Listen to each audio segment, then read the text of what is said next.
നമുക്കൊരു കാര്യം ചെയ്താലോ? കേരളത്തിലെ ഇപ്പോഴത്തെ ഫാമിലി ബ്ലോഗേഴ്സ് ഒക്കെ ഇതുപോലെയാണ്. അത് നല്ലൊരു കണ്ടന്റ് ആയിരിക്കും. ഇനി ഡിവോഴ്സ് ആണെന്ന് പറഞ്ഞ് ഇന്ത്യ അവിടെ പോയി കുത്തിരിഞ്ഞോ? ഇനി ഒരു പുതിയ ചാനലും തുടങ്ങിക്കോ. ഞാനും അമ്മയും പെടുന്ന വീഡിയോ ചെയ്തോളൂ. ഇന്ന് ഇട്ടിട്ട് പോയിന്നോ, കവിത ഉണ്ടെന്നോ, അങ്ങനെ കാച്ച നല്ല റീച്ചും ആവും അല്ലേ? ചാനൽ റീച്ച് ആയിട്ട് ഞാൻ ഇങ്ങ് വന്നാ പോരെ?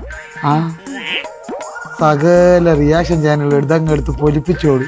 ഓലിക്കും കണ്ണുണ്ടായി, ഉമ്മക്കും കണ്ണുണ്ടായി, ഓലിക്കും പൈസയായി, ഉമ്മക്കും പൈസയായി.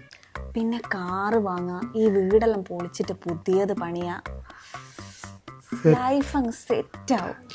ഞാൻ ജീവിച്ചിരിക്കുമ്പോൾ ഇത് സമ്മതിക്കൂല കേട്ടാ. എന്നാ പിന്നെ എനക്കൊരു ചാനൽ ഉണ്ടാക്കി എന്നാ ഞാനും അങ്ങ് റീച്ച് ആവൂലേ?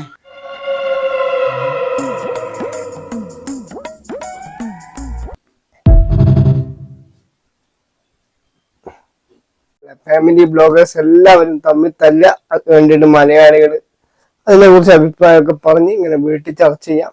ഇനി ഇവര് ഒരാഴ്ച കഴിഞ്ഞ് നന്നാകുക, ഒരാഴ്ച കഴിഞ്ഞ് നന്നാകുമ്പോഴത്തേക്കാണ് ഇവരെന്താവും BMW ബെൻസൊക്കെ ആക്കാനുള്ള ക്യാഷ് സോഷ്യൽ മീഡിയ വഴി ഉണ്ടാക്കിയിട്ടുണ്ടാവും.